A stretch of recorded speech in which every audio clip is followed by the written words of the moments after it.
요한 1서 1절 말씀, 신약성경 388페이지, 요한 1서 1장 1절.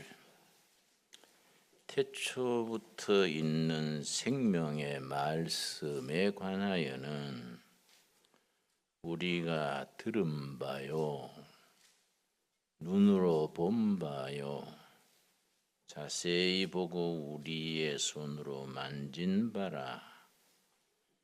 이 생명이 나타내신 바 된지라.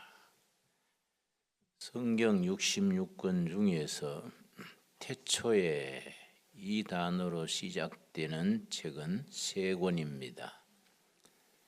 창세기 1장 1절, 태초에 하나님이 천지를 창조하시니라, 첫 번째고, 요한복음 1장 1절, 태초에 말씀이 계시니라, 두 번째고, 요한 1서 1장 1절, 태초부터 있는 생명의 말씀에 관하여는 우리가 들은 바요, 본 바요, 세 번째 태초입니다.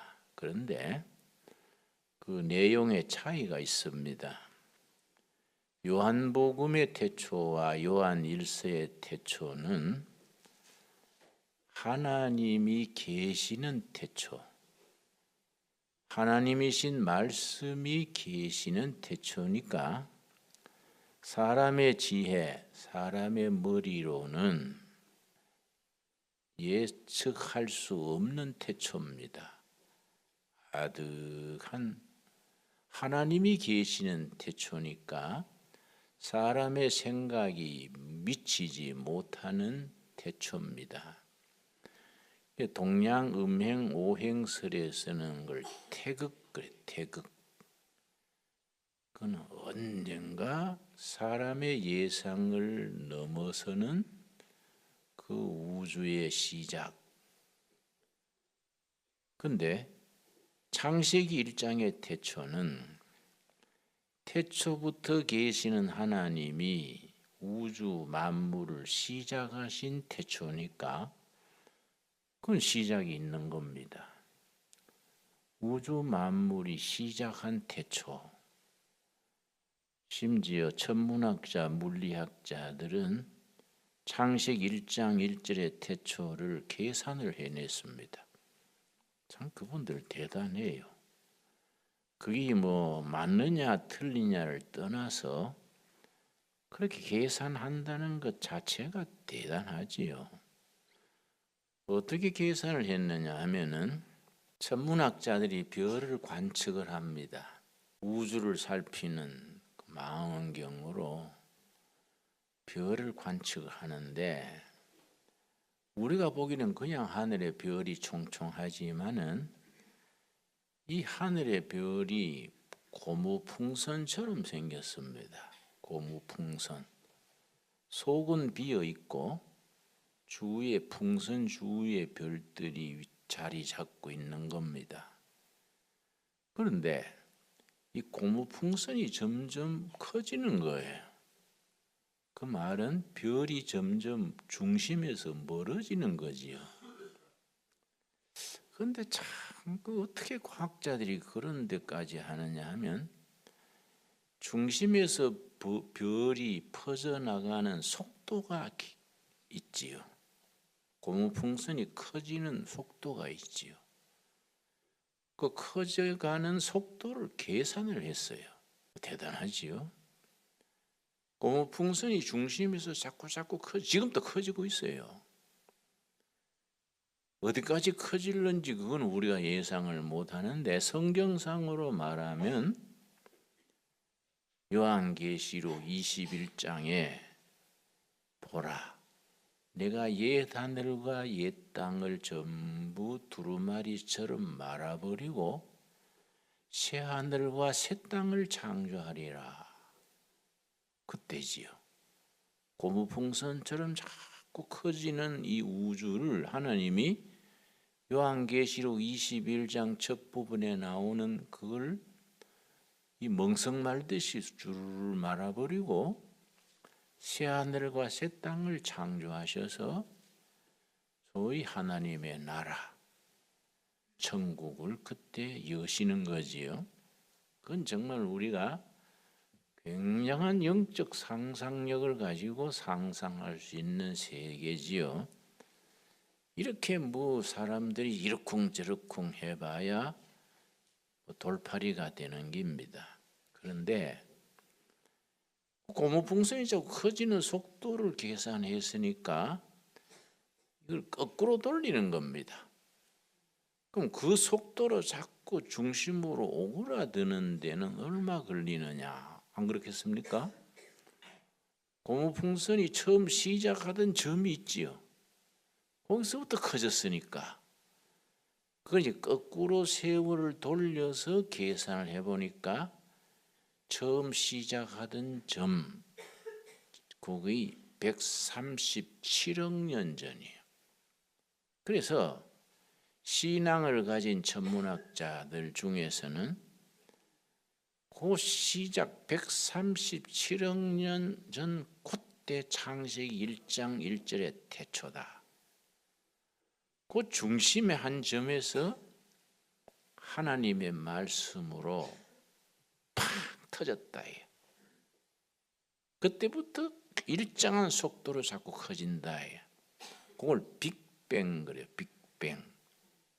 대폭발 그 말이지요. 빅은 크다는 거래. 대뱅은 폭발.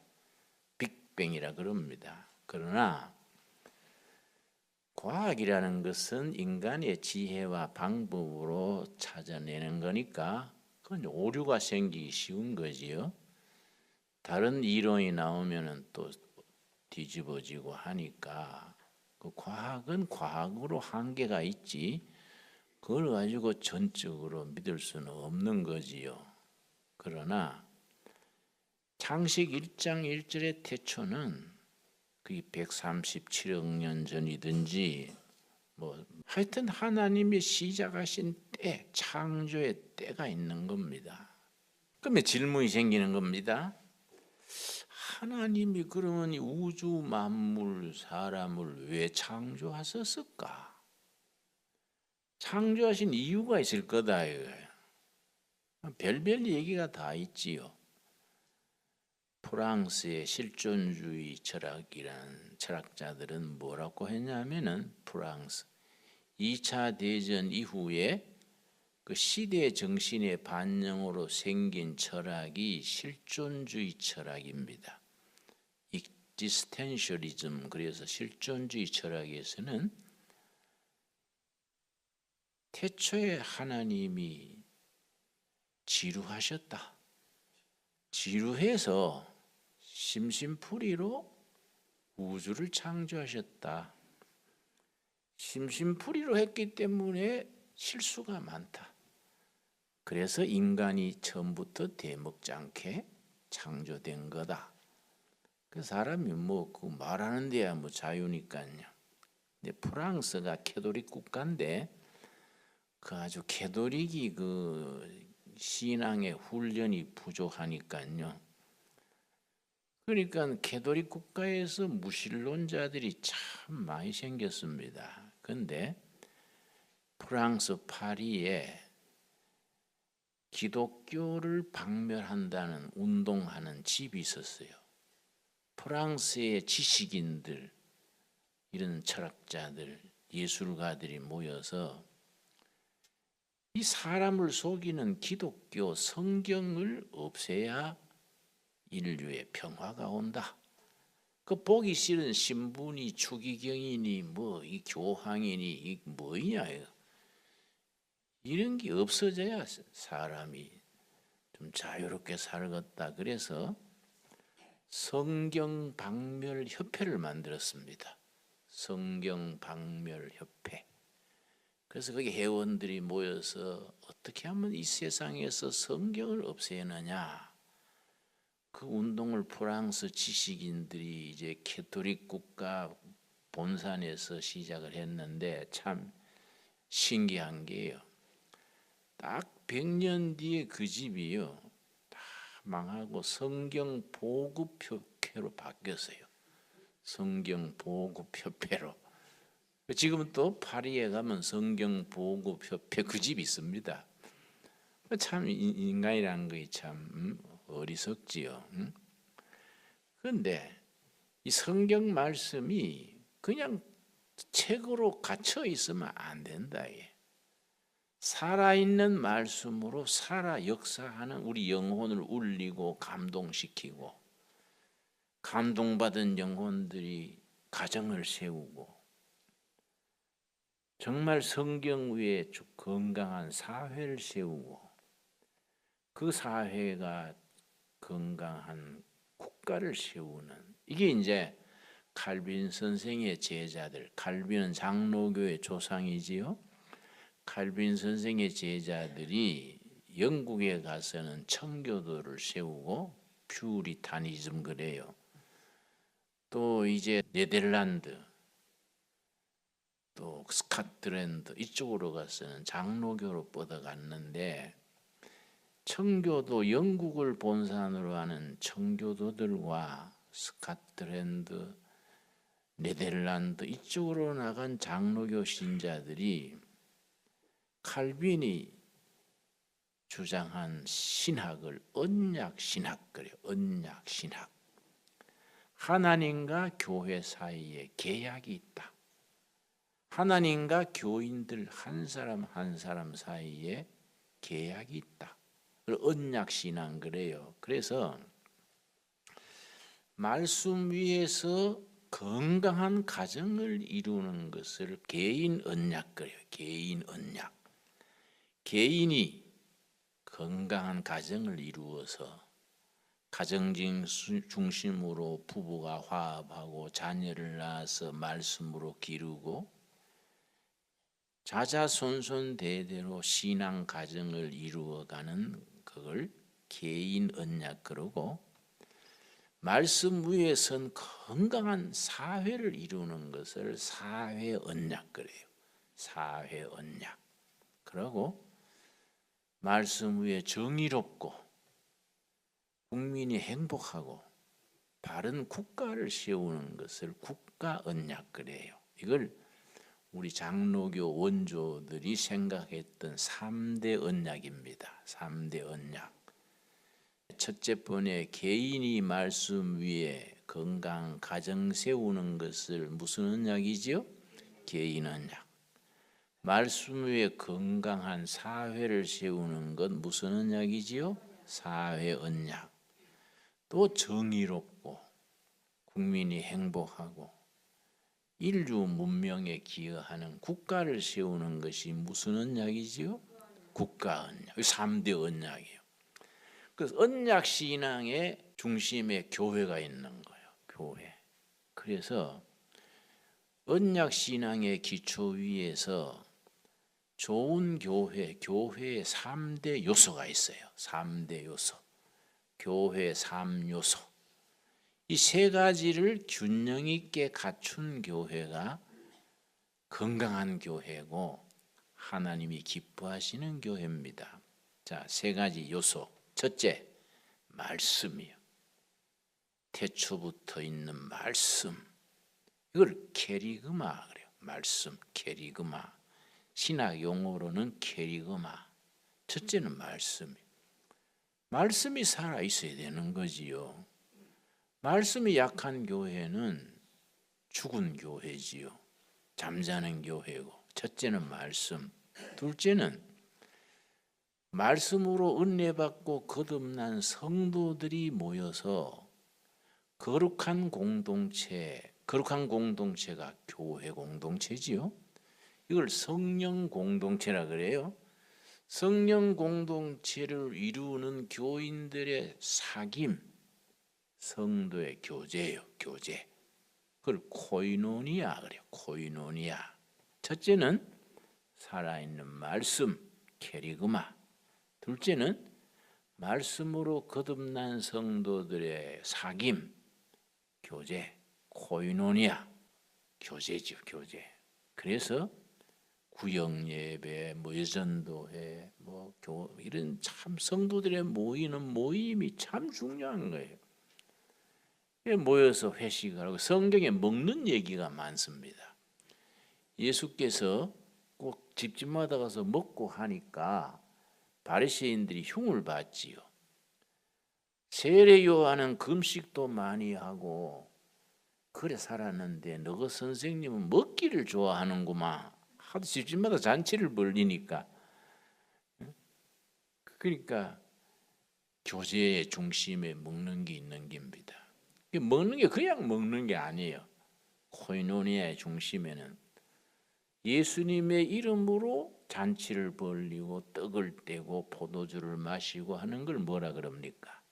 성만찬 그래요. 성만찬. 성만찬을 하는데 초대교회에서는 교회 올 때에 그때는 뭐 아침부터 저녁까지 예배드리고 그랬던가 봐요. 도시락을 사서 오는 거예요.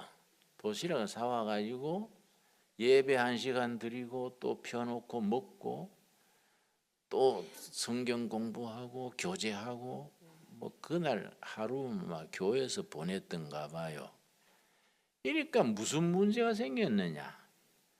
부자들은 따로 모여서 잘 먹는 거예요. 같은 교회인데 부자들은 서로 도시락 내용 자랑하고 잘 먹고 노예나 노예 출신이나 가난뱅이들은 냉수 마시는 거예요. 그러니까 교회에 부자와 가난한 사람 차별이 생기는 거예요. 이 교회가 화평이 깨지는 겁니다. 진정한 코이노니아 사귐이 깨지는 겁니다. 그래서 사도행전에 보면은 사도들이 여기에 붕괴한 거예요. 어떻게 예수님을 주인으로 모시면서 부자는 배 터져 죽고 가난뱅이는 배고파 죽고 이래가 되겠느냐 이거. 이건 성령 안에서 같이 나누어 먹어라.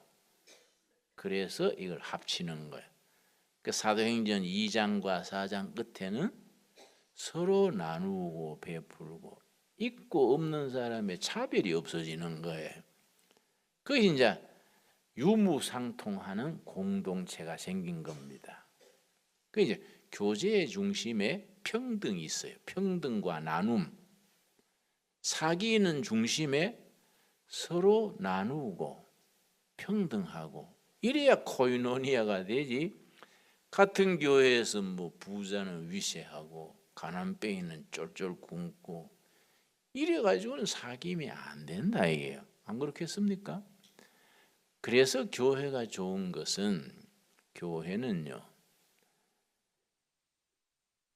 회장님 또 그냥 교회 오면 집사. 회장님 그 차 운전하는 사람은 또 교회 오래 다니고 장로. 또 그 회사 문지기는 또 안수 집사. 교회 들어오면 다 형제예요. 세상 말로 하면 계급장 다 띄고 예수님 앞에 평등한 거예요. 평등. 교회 오면은 다 평등해요. 교회는 다 성도지. 거룩할 성도자거든요. 목회를 하다 보면 엉뚱한 사람이 있거든요.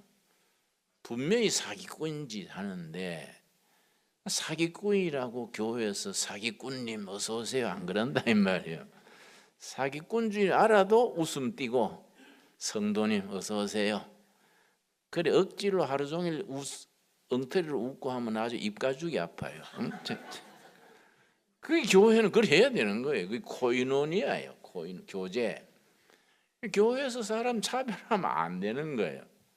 그래서 교회에서 주의해야 될 것이 교인들끼리 돈거래를 안 해야 돼요. 뭐 특별한 경우가 있겠지만은 그러고 교인들끼리 동업을 하지 말라 그래요. 초대교회 때부터. 왜냐? 거기 사기꾼들이 파고드는 거예요. 우리 교회도 여기서는 그런 일이 아직 없었지만은 저쪽 굴이 있을 때는 느닷없이 세교인 부부가 나타나가지고 오늘 한탁 쏜다. 그러고 선거대 들어가서 먹이고 막 구역 예배 막 잘 차리고 막 그래 한 7, 8개월 그래 하니까 교회에서 인심을 얻은 거예요. 그 부부는 참 모범 교인이구만. 참 권사님 훌륭하십니다. 이랬는데 그 인심을 얻고 나니까 살금살금 돈을 빌린 거예요. 돈을 잔뜩 빌려가 세상에 나중에 밤중에 이사가 버린 거예요. 그 나중에 알고 보니까 뭐 서민들이 말이야, 품팔이 하는 교인들이 뭐 거기에 뭐 이자 많이 준다 이래가지고 돈 빌려줘가지고 한 석 달은 이자를 딱딱 주는 거예요. 이자를. 그러고 넉 달째 사라져 버린 거예요. 그래서 교인이 막 몇 억이 막 물린 거예요. 그니 그 뭐 앞자리에 앉아서 울고 앉으시 목사님 30년 모은 걸 그 홀딱 속았어요. 목사님이 미리 말씀해 주셔야지요. 이 또 내가 입장이 곤란한 거예요. 왜 말 안 해줬냐 이거야. 근데 또 막상 목회에서 아무 누구는 사기성이시 조심하세요. 그 얘기도 못 하잖아요. 응? 그래서 그 몇 분 다 하고 나면은 이제 조심하는 거예요. 목회자들도 교회에서 상거래하지 마세요. 교인들끼리 동업하지 마세요. 단 교인들끼리 서로 투명하게 공개적으로 무슨 협동조합을 한다든지 생활조합을 한다든지 이런 거는 괜찮지요. 그건 조직이니까. 근데 개인적으로 동거래 이래 하는 거는 교회에서는 금하는 겁니다. 이해가 갑니까? 교인들끼리 다단계 하다가 어떤 사람은 500만 원 또 물리고 300만 원 또 물리고 본인 또 하다 보니 그래 되는 거지. 처음으로 뭐 사기치려 한 것도 아니에요. 하다 보면 끊어져 가지고 잘못되는 경우가 있거든요. 그러니까 나는 교회 안에서는 다단계 같은 거 하지 마라. 응? 그렇게 얘기를 하지요. 왜냐? 은혜 받고 이 신앙생활을 잘 하다가 괜히 본의 아니게 상처받으면 그거 되겠냐 이게. 그러니까 이 코이노니아라는 것이 원칙이 있어야 돼. 그렇죠?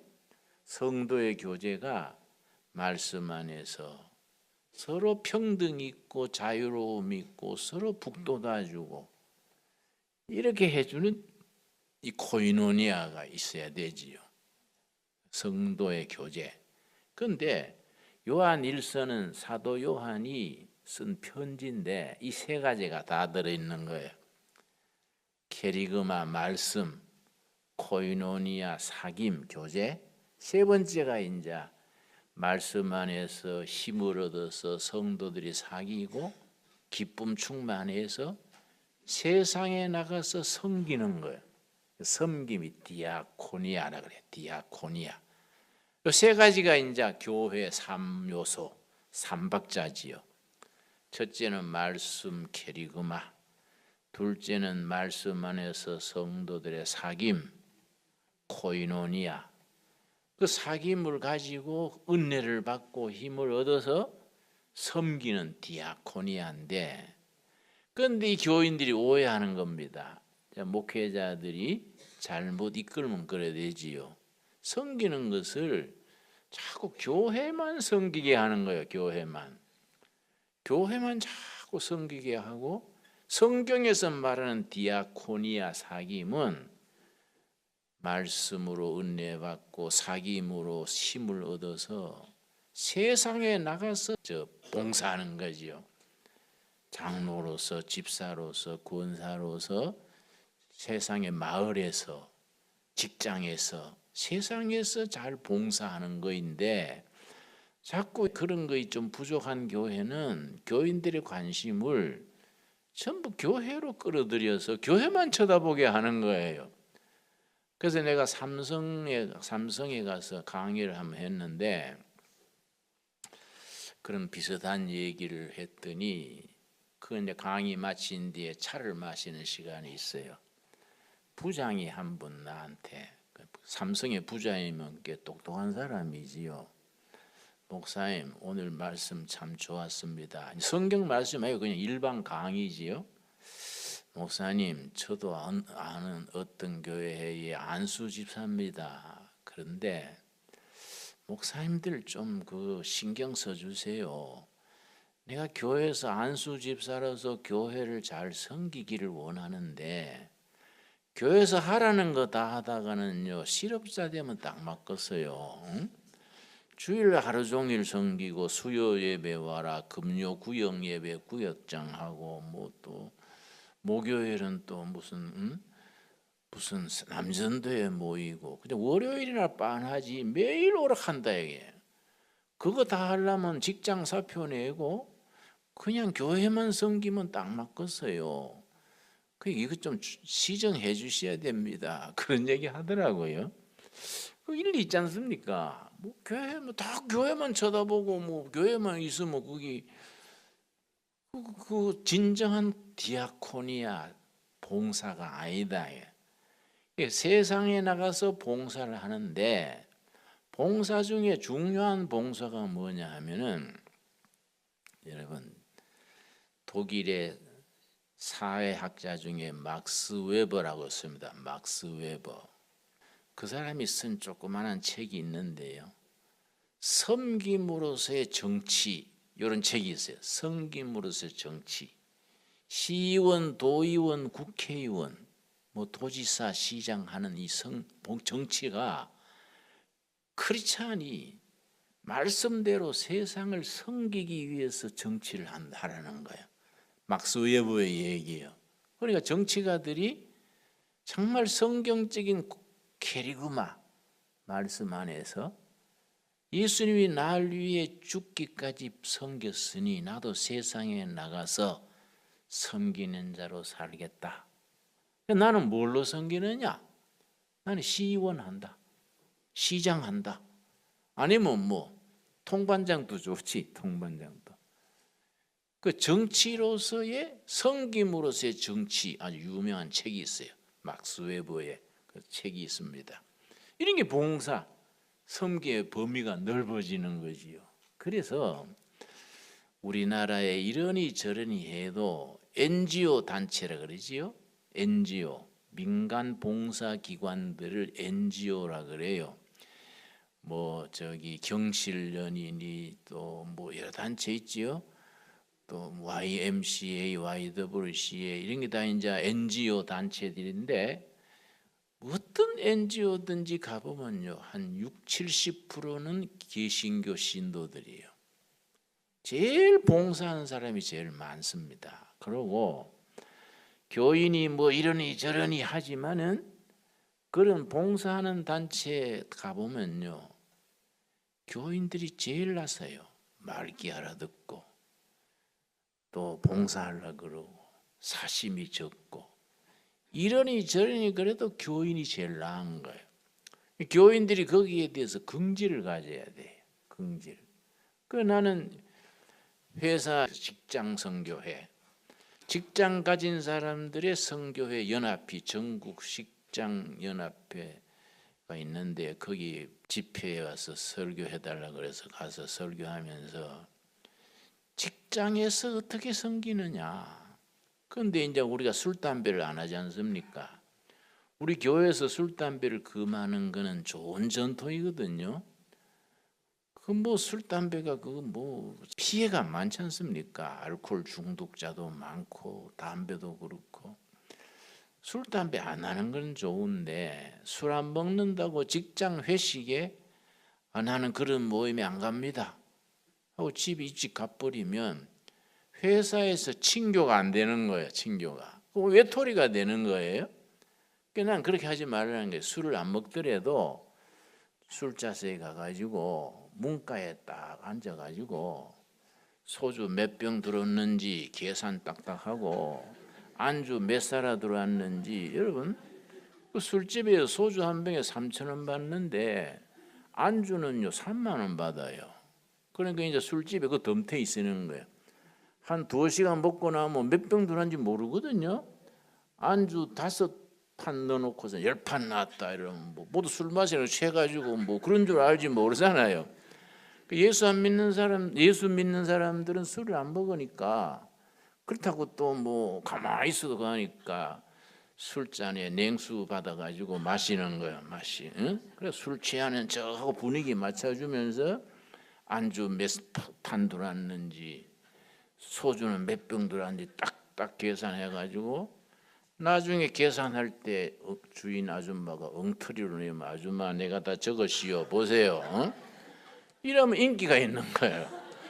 그게 몇 분 하고 나면 직장 동료들이 아무개 집사 데리고 가야 된다. 응? 그래야 술값 바로 바가지 안 쓰제. 그래서 인기가 있는 거예요. 인기가 있으니까 승진하는 거예요. 그렇게 봉사해야 된다요. 내 말 이해 갑니까? 응? 근데 그래 뭐 깨끗하다고 쑥 빠져가 집에 와가 잡버리고 뭐 저거들끼리 술 먹다가 바가지 쓰고 뭐 응? 그렇게 봉사하는 것이 우리가 상당히 적극적이라 해야 돼. 그렇죠? 그래서 자꾸 교인들이요, 자꾸 우리가 조금 움츠러들도록 교회에서 키우는 거야, 소극적으로.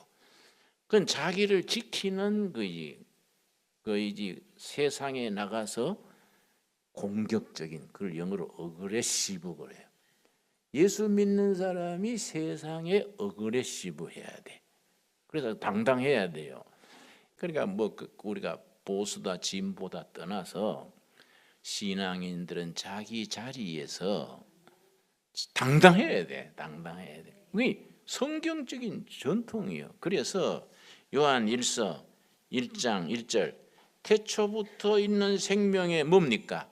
말씀. 첫째가 캐리그마 말씀이고, 그 다음에 3절 우리가 보고 들은 바를 너희에게도 전함은 너희로 우리와 뭡니까? 사귐, 코이노니아. 그 줄을 치세요. 여기 교회의 3대 요소 중에 두 번째요. 사귐, 교제, 코이노니아. 그렇죠? 사귐이 있게 하려 함이니. 그런데 우리끼리 뭐 친목회가 아니잖아요. 뭐 동창회도 아니고 친목회도 아니지요. 우리가 모이는 거는 뭐 사장이나 수위나 다 같이 모이지 않습니까? 우리의 사귐은 아버지와 그의 아들 예수 그리스도와 더불어 누림이라. 우리의 교제의 중심에 예수님이 계셔야 된다. 예수님이. 그래야 이게 진정한 코이노니아가 되지. 사람들끼리 모여가지고 뭐 예수 믿다가 상처받는 사람이 많습니다. 여러분 교회에 여러 가지 봉사직 하지요. 여전도회 회장, 남전도회 회장, 뭐 안수 집사 하지요. 주의하셔야 돼요. 교회 일 많이 한다고 칭찬 들을 줄 알면 교회를 모르는 사람입니다. 우리는 모태 신앙이거든요. 어머니 태에서부터 교회에 다녀서 교회에 대해서는 뭐 세상 말로 바삭하지요. 뭐 계속 교회에서 나가지고 교회에서 살았기 때문에 교회 생리를 알지요. 교회는 알고 다녀야 됩니다. 일 많이 한다고 칭찬 듣는 데가 교회가 아니에요. 우리 일 많이 하다가 욕먹어요. 상처받은 사람이 많습니다. 촌시자들은 그걸 모르고 뭐 서슴하다고 울고 뭐 딴 교회 가니 뭐 이렇게 해서고, 교회 정들어서 섬기다가 딴 교회 가는 게 쉽습니까? 그 교회 옮기는 거 어렵습니다. 내가 전에 어떤 교회 권사님이 왔길래 그 교회 여전도회 연합회 회장인 거야.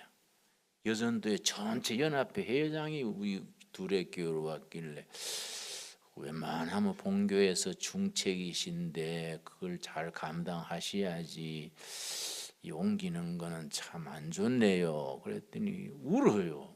목사님 왜 그래 섭섭한 말씀하십니까? 교회 옮기기가 얼마나 힘든지 아십니까? 이혼하기보다 힘들어요. 교회 옮기는 게 이혼하는 것보다 더 힘든데요. 그거 참 실감 나더라고요.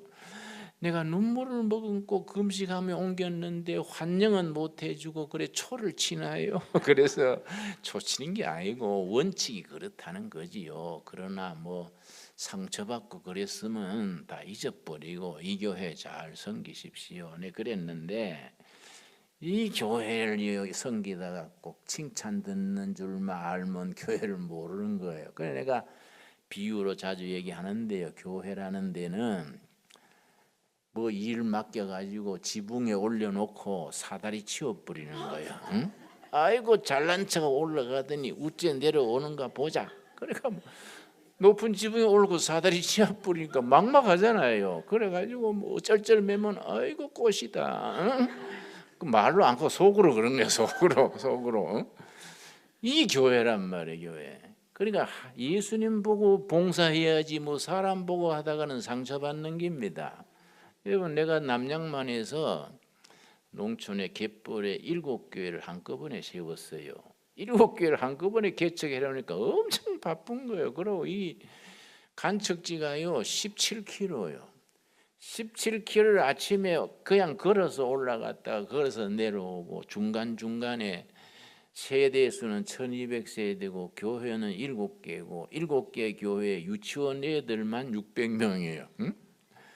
이게 얼마나 바쁩니까? 그래가지고 열심히 했는데 우리 노회가 경기 노회지요. 경기 노회에서 와가지고 뭐 표창한다 하고 뭐 그랬는데 내가 그거 소 먹이고 돼지 먹이고 하다가 파동이 와가지고 망했잖아요. 빚더미에 앉으니까요. 제일 맨 먼저 나를 공격한 게 노회 목사들이에요. 노회에서 나를 제명을 했어요. 제명을.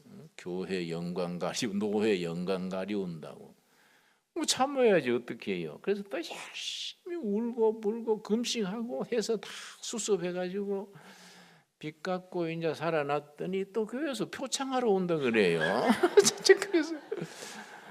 그래서 뭐 우리 집사람은 또 오지 말라세요. 그런데 그렇다고 안 오라 갈 수 있나? 노예에서 그래 오는데 또 정심 대접 잘 했더니 다 대접받고 딱 질문이 하나예요. 재산은 어떤 누구 앞으로 돼 있습니까? 질문이 그거밖에 없어. 그러니까 열받은 거예요. 여러분 너무합니다. 언제는 제명하디 또 뭐 축하로 와가지고 묻는 게 재산 어디 있습니까? 그거 말하러 와서요. 열받아가 화를 냈더니 그런 건 아니고 얼른 가주는 게 나 도와주는 게 얼른 가시오. 나도 배짱이 있잖아요. 응? 그럼 뭐 쫓아내지 보내버렸어요. 이 교회라는 데가 명랑한데 그러니까 처음부터 말씀 의지하고 믿음으로 와야지 뭐 상처받다 하고 울고 이거는 아직 초짜예요. 초짜. 여러분 이해가지요? 응? 그 예수님 바라보고 우리가 진실하게 믿어야 되는데 한국교회 교인들이 모르는 게 세 가지가 있습니다. 교인들이 모르는 게 세 가지가 있어요. 첫째는 복음의 능력을 잘 몰라요. 복음은 능력입니다. 능력. 로마서 1장 16절이 있지 않습니까? 내가 복음을 자랑하노니 이 복음은 믿는 자를 구원하는 하나님의 능력, 영어로 파워예요. 파워. 복음은 능력이 힘이다. 병든 자를 고치고 낙심하는 자에게 용기를 주고 역사를 바꾸고 그 일이 복음은 능력이야. 복음의 능력을 믿어야 돼. 그런데 우리 교회 다니면서 복음의 능력을 잘 모르고 무슨 문제가 생기면 엎드려 기도하고 주님의 은총을 구해야 되는데 애꿎게 전화통만 하루 종일 돌리는 거예요. 전화통만 돌리고 사람 의지하고 뭐 그래 안 돼. 복음의 능력을 우리 잘 몰라요. 둘째는 한국교회 교인들이 잘 모르는 게 뭐냐면은 교회가 얼마나 중요하다는 걸 잘 몰라요. 교회가. 그러니까 교회를 존중하고 교회는 하나님의 영이 머물러 역사하시는 하나님의 그릇이지요. 교회가 정말 소중한 겁니다. 그런데 나는 이제 뭐 목회한 지가 벌써 48년째지요. 48년 목회를 해보니까 문제가 있어요. 교회 잘 나갈 때 장사하는 사람 같으면 사업하는 사람 같으면 잘 나갈 때 막 교회 오늘 성가대 오늘 내가 쏩니다. 그럼 뭐 성가대 30명 데리고 가서 잘 먹이고 뭐 또 교회 헌금도 착척하고 뭐 박수 받는 거예요. 교회에서 아주 뭐 높임 받는 거예요. 그런데 자기는 잘한다고 했는데 사업이라는 게 마음대로 안 되잖아요. 그냥 부도가 날 때 있다고요. 부도가 난다고요. 부도가 나가지고 어려워지면 그때 교회가 제일 필요할 때지요. 평생을 교회를 섬기고 헌금되고 받들었는데 부도 날 때 교회에서 위로해주고 중보기도 해주고 격려해주고 해야 되는데 부도 나고 뭐 뒷자리에 앉아가지고 뭐 늦게 들어와가지고 고개 숙이고 있다가 축도 마치기 전에 먼저 나가버리고 기가 죽어가지고 그래도 또 기도원에 가가지고 뭐 한 주, 2주 있고 하다가 뭐 차츰차츰 교인들한테서 사라지다가 수천 날 뒤에 어디 가버리는 거예요. 가장 필요할 때 교회 도움 못 받는다 이 말이에요. 그러고 이 병이 들면은요, 뭐 보통 뭐 자잘한 병은 괜찮지만은 암이나 이런 뭐 무슨 큰 병이 들면요, 그때 교인들이 합심 기도하고 힘을 주고 해야 되는데, 그럴 때 교회가 힘이 안 되는 거지요. 그는 남양만서 목회할 때 아주 충성된 장로님이 계셨는데 목에 암이 걸렸어요. 후두암이에요. 후두암. 그래서 내가 가만히 그 장로를 위해서 기도하니까 참 죽을 병이더라고요. 이거는 세상 방법은 안 되는 거구나. 그래서 내가 장로님, 우리 하늘나라 갈 준비합시다. 이건 하나님께서 천국에 빨리 부르시는 거예요. 정리하시고 준비를 하십시다.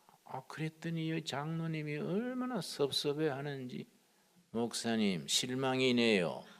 내 죽도록 기다렸습니까? 이걸 곡해가지고 꼬부라져가지고 교회는 오는데 목을 돌리고 오는 거예요. 목을.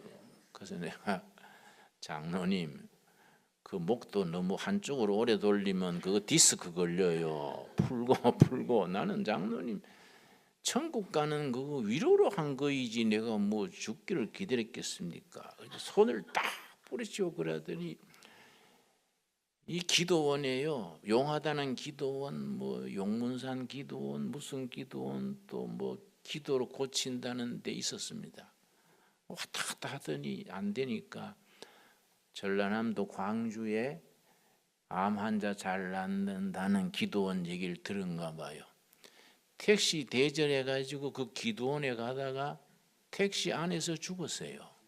그래서 나는 장례식 때 가서 본 거, 장례식 하러 간 거예요. 그게 뭐인가? 이 목사와 장로 사이, 목사와 교인 사이에 이 참 죽음의 자리에서 서로 위로가 되고 힘이 돼줘야 되는데, 이게 소통이 잘 안 되면 영적 교제가 끊어지고 서로 진심을 못 믿고 그러면은 교회란 건 뭐냐 이거예요. 그래서 여러분, 실존 철학자 중에 칼 야스퍼스라는 사람이 있어요. 독일 철학자인데요.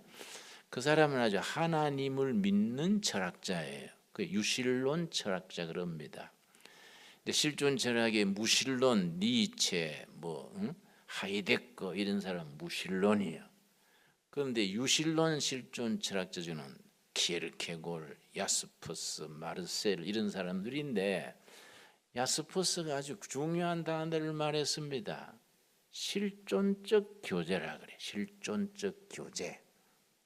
그 전문 용어로 existential communion. 실존적 교제가 뭐냐 하면은 세상에 어떤 이권, 어떤 거래, 어떤 보상이 없이 순수하게 영혼과 영혼의 교제예요. 순수하게. 교회가 그래야 된다 이거죠. 그렇죠? 교회 뭘 찾으러 옵니까? 교회 뭐 수입이 있어요, 진급이 있어요. 교회 무슨 교회 왜 오냐 이게. 실존적 교제다. 순수하게 영혼과 영혼의 만남. 교회는 이권이 없지 않습니까? 안 그렇습니까? 오히려 섬기고 봉사하고 그런 거이지 뭐. 아무런 이권 이해관계가 없는 순수한 영혼과 영혼의 만남. 거기서 뭐 얻어주느냐? 요한일서 1장 4절입니다. 그런 순수한 영적인 만남에서 역사가 일어나는 건데, 그게 성령의 선물이거든요. 무슨 선물이냐? 4절. 우리가 이것을 쓰면 그 다음 뭡니까? 우리의 기쁨이 충만하게 하려 함이라. 그런 영적인 순수한 교제 속에서 기쁨 충만이에요. 기쁨 충만. 여러분, 두레교회 다니면서 기쁨 충만하기 바랍니다. 예배 보고 갈 때 몸이 가뿐해야 돼. 응? 가뿐해야 돼. 이게 뭐 찌부둥하니 뭐 마음에 안 들어가면 뭐 흥분 낼 때도 손이 들어갔다 나갔다는 게, 내까 말까, 아이씨 가다 오뎅 사 먹을까 막. 안 그렇습니까? 교회가 그런 응? 영적으로 살아있지 못하면요, 예수는 또 한 번 믿으면 졸업이 없잖아요. 이건 평생 믿는 게요, 평생. 천국 갈 때까지 가는데 이게 뭐 예배당이 찌부둥하게 마음에 안 들면요, 뭐 상처받고 뭐 가기 싫고 뭐 이 시험 드는 기라. 그러니까 우리가 신앙생활에 교인들이 오해하는 것이 지금 한국 교회가 얼마나 본질에서 떠나 있는지를 모르는 거예요. 각 교회들이 덩치는 커지고 숫자는 많아지고 사업은 많은데 본질에서 떠나 있는 겁니다.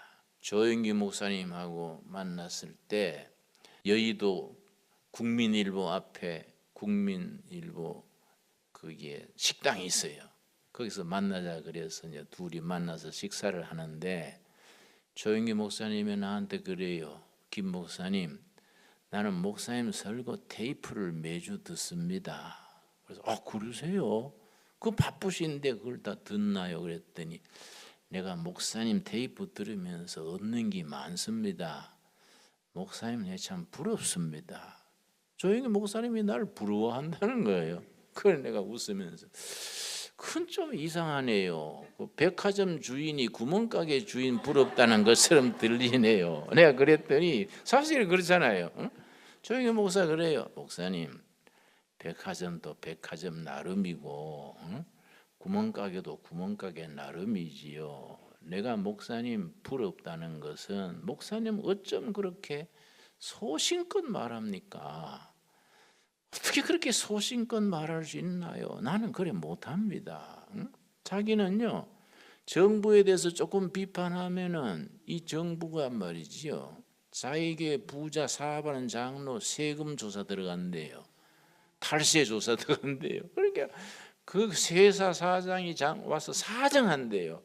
목사님 제발 좀 정부에게 하지 말아주세요. 목사님이 한마디 했다 하면 세무서에서 조사 들어온대요. 그래 나는 우리 교회는 그렇게 해서 세금 별로 낼 사업하는 장로가 없어서 너무 좋네요. 우리 교인 장로님들 중에 뭐 세금 조사 나올 장로님이 어디 있습니까? 뭐 내가 볼 때는 보태주고 싶지 뭐 안 그래? 그러니까 참 그거 참 다행이네. 내가 아주 그 사람 다행도 여러 가지지요. 그런데 여러분 우리가요. 그래서 조영기 목사님이 헤어지면서 나한테 그래요. 목사님, 내가 하나 선배로서 내보다 나이가 위니까요, 충고 하나 할 게 있습니다. 예, 해주십시오. 그랬더니 사업을 너무 벌리지 마세요. 자기는 국민일보 뭐 또 뭐 봉사단체 뭐 또 어디 있는가 봐요. 뭐 복지원 뭐 그랬는데 애들은 또 싸움하고 아들 둘인데요. 장로들이 이 편 줄 서고 저 편 줄 서고 고발하고 뭐 사업을 마해가지고 발목 잡는다는 거야. 목사님 그렇게 지금처럼 하시고 나처럼 사업 마했다가 잡히지 마십시오. 그런 얘기 하더라고요. 근데 나도 그 말 참 새겨 들었는데도 가끔 잊어버리는 거예요. 그 말을 잊어버리는 거예요. 타고난 일꾼이라 난 일을 안 하면 좀이 쉴 수 있는 거예요. 나는 미국 가도 어디 가도 북한 가도 일이 보이는 거예요. 그러니까 일을 하게 되지요. 요는 그 일 자체가 예수님의 이름으로 세상을 섬기는 봉사의 일이 돼야 되지요. 그걸 요한일서 4장에 4장 16절 요한일서 4장 16절 하나님이 우리를 사랑하시는 사랑을 우리가 알고 믿었노니 하나님은 사랑이시라. 사랑 안에 거하는 자는 하나님 안에 거하고 하나님도 그의 안에 거하시느니라. 사랑으로 세상을 섬기는 거예요. 명예로 뭐 그런 게 아니고 사랑으로. 그럼 그 사랑은 하나님의 사랑을 우리가 받은 대로 세상에 내놓는 거예요. 이게 봉사라, 디아코니아. 이해 갔습니까? 그래서 오늘 교회의 본질 이 세 가지. 첫째 뭐라 그랬습니까? 말씀. 또 두 번째 뭡니까? 교제. 세 번째 봉사. 섬김, 봉사. 이 봉사는 애부당 섬기라는 게 아니다. 이건 물론 교회 봉사해야지요.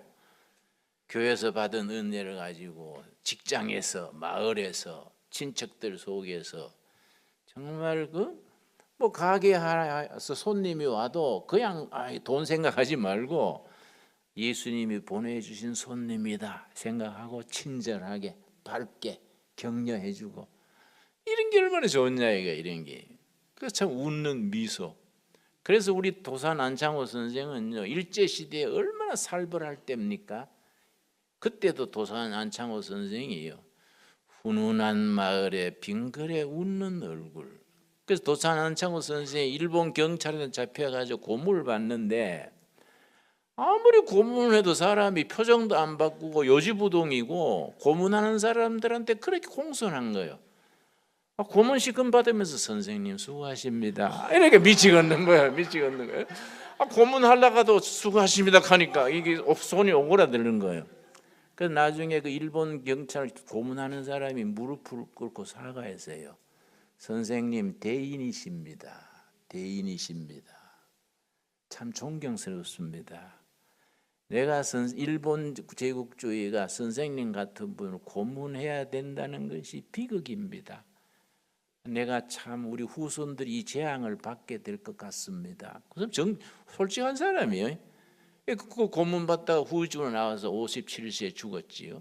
얼마 뒤에 해방이 되었습니다만은, 참 우리가 고문 받으면서도 수고하십니다. 예? 그게 보통 사람이 하는 게 아니죠. 정말 각박한 세상에서 훈훈한 마음에 빙그레 웃는 얼굴. 그 사람이 진실한 크리스찬이거든요. 안창호 선생이. 크리스찬은 그런 마음이 있어야 돼. 그렇지요? 그런 섬기는 삶을 우리가 열심히 살아갈 수 있기 바랍니다. 기도하겠습니다. 주님 은혜를 감사드립니다. 오늘은 요한 1서 말씀을 통해서 살아있는 하나님의 살아있는 말씀과 그 말씀 안에서 깨달은 성도들의 사귐과 그 사귐에서 기쁨 충만하여 세상에 나가서 봉사하는 삶을, 사랑으로 섬기는 삶을 살폈습니다. 우리가 말씀대로 실천하는 복된 성도가 되게 하옵소서. 예수님 이름 받들어 기도드렸사옵나이다. 아멘. 하늘에 계신 우리 아버지여, 이름이 거룩히 여김을 받으시오며 나라 임하옵시며 뜻이 하늘에서 이룬 것 같이 땅에서도 이루어지이다. 오늘날 우리에게 일용할 양식을 주옵시고 우리가 우리에게 죄 지은 자를 사하여 준 것 같이 우리 죄를 사하여 주옵시고 우리를 시험에 들게 하지 마옵시며 다만 악에서 구하옵소서. 나라와 권세와 영광이 아버지께 영원히 싸움나이다. 아멘. 네, 감사합니다. 환난 가난과 고난 수고로움 속에도 성도는 그 믿음을 지켰네. 주를 섬기는 일에 자신을 다 드리며 진리의 말씀과 성령으로 그 길을 걸었네. 환난 가난과 고난 수고로움 속에도 성도는 그 믿음을 지켰네. 주를 섬기는 일에 자신을 다 드리며 진리의 말씀과 성령으로 그 길을 걸었네. 그리스도 안에서 새롭게 하시고 그리스도로 인하여 자유케 되었네.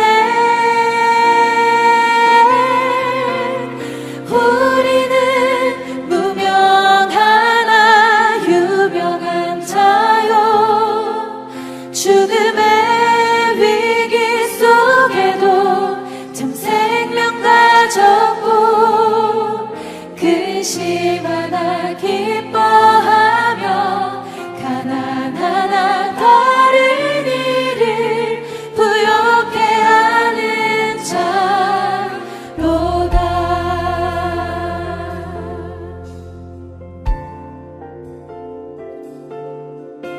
우리 더 깊은 믿음의 고백으로 주님 앞에 나아갑시다. 환난 가난과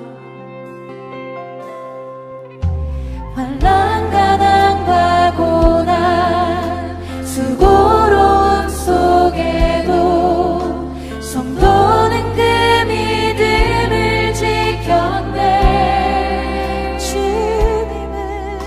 주를 섬기는 일에 자신을 다 드리며 진리의 말씀과 성령으로 그 길을 걸었네. 그리스도 안에서 새롭게 하시고 그리스도로 인하여 자유